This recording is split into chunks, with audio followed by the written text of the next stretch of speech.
What is up, guys? It is the Sound Alchemist, and I'm back at it to bring you 40 facts on the Warhammer 40K universe. Yesterday, we touched base on the bloodthirsters of Khorne. Today, we dive into a more Slaanesh demon, the Keeper of Secrets. So without further ado, let's jump into this demonic lore. The Keeper of Secrets is also known as the Slayer of Slaanesh and the Feaster of Pain. They are ruiners of purity, a despoiler of the faithful, and a harbinger of damnation. It draws strength from the corruption of others, and feasts upon sin and excess, as a mortal might sip fine wine and sweet meats. But to a keeper of secrets, fear and lust are the most succulent of dishes. But any mortal rapture provides sustenance, particularly if the victim can be propelled from the heights of one to the depths of another. They are the embodiments of alluring power of pleasure, and the very presence of a keeper of secrets is enough to bring even the most powerful warrior to his knees, in both anguish and ecstasy. Pain is simply another sensation to be bestowed upon others, or to be enjoyed when others inflict it, for all sensation is a blessing to the keeper of secrets. These potent servants of Slaanesh feed upon the rampaging hope and thrill of fear to be found within their enemies, as they feast upon the terror and despair upon their faces.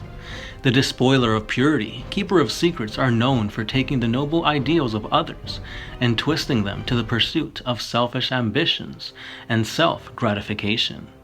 A keeper of secrets exists solely to destroy dreams and fulfill nightmares, growing ever more powerful on the intensifying emotions of those that dare fight back. On the field of battle, the keeper of secrets is rarely encountered. They are usually accompanied by a swarm of prancing demonettes, the ubiquitous lizard demons of the Prince of Chaos.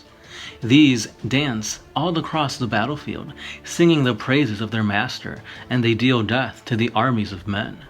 Worst of all, the demonettes often avoid killing the enemy's greatest champions and leaders, often letting them become corrupted, or become an even greater force for Slaanesh. As well as being a massive warrior, the Keeper of Secrets is said to possess arcane knowledge of many mystical arts.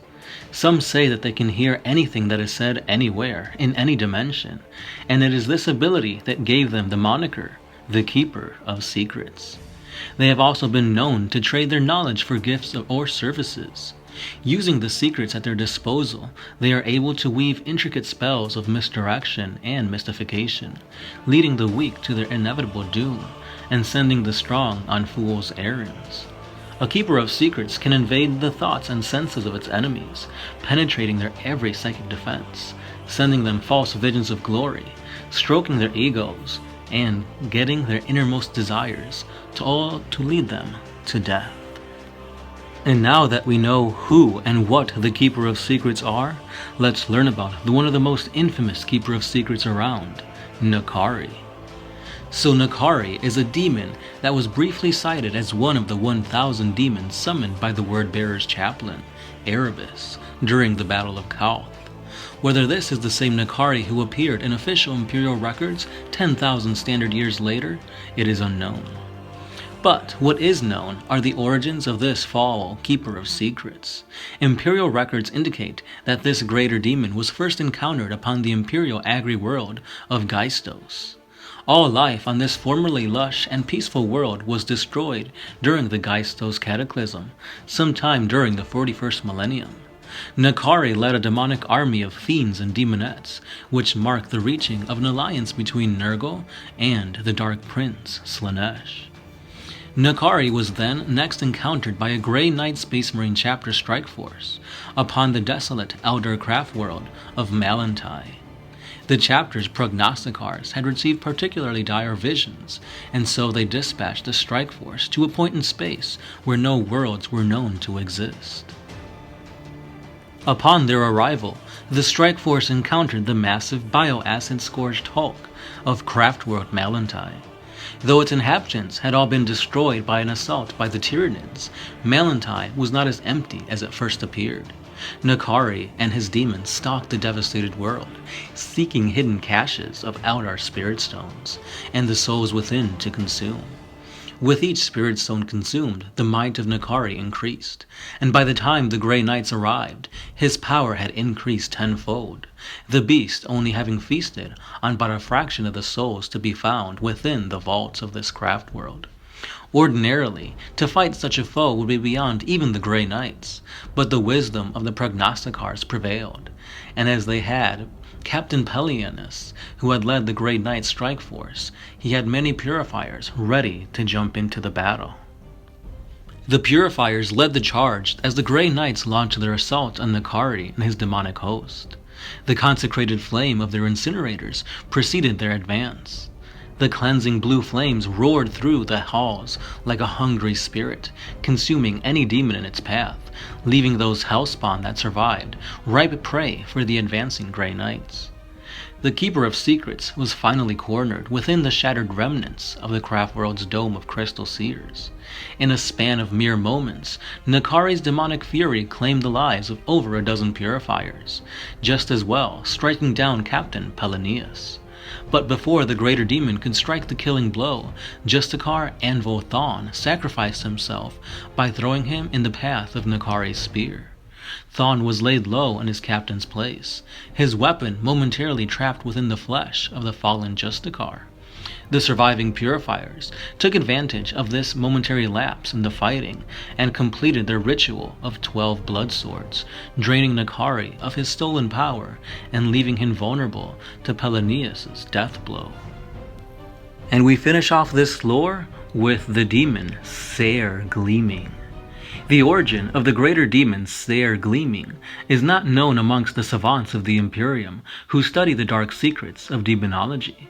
But what little information that can be gleaned from various sources is that Saer was once the master of a powerful warband of chaos demons, known as the Murder Vault.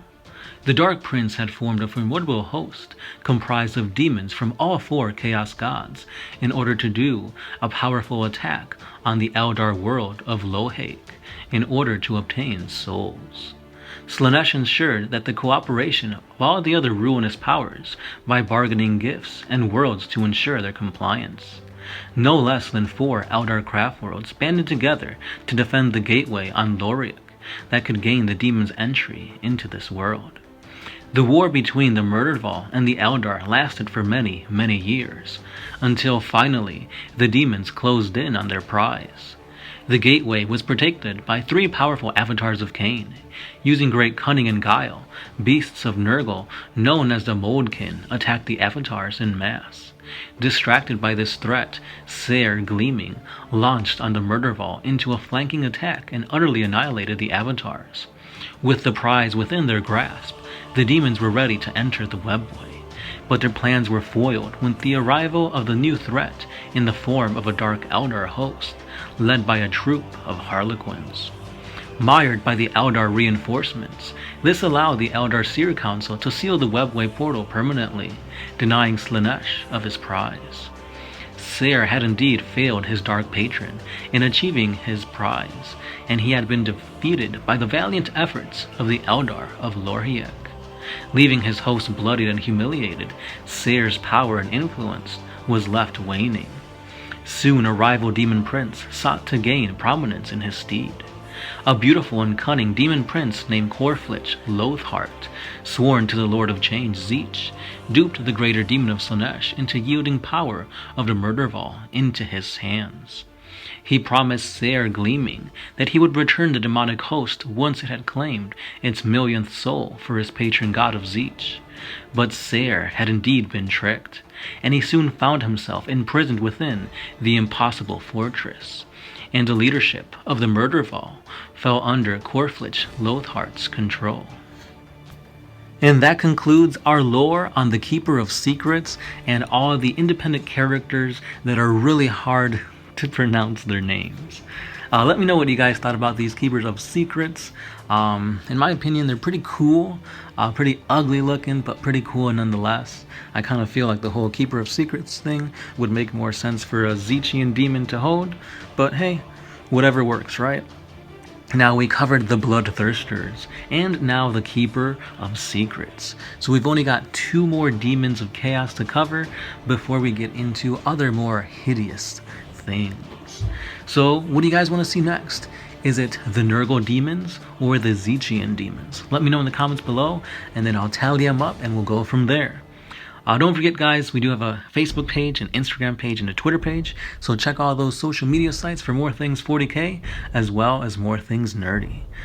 We will be having some more epic, goosebumpy videos or creepypastas, and some other Halloween goodies coming for you guys. So hopefully you guys get more treats instead of tricks, but we'll see what happens during that Halloween week. And as always, guys, I'm the Sound Alchemist, part of One Mind Syndicate, and I'll be seeing you tomorrow.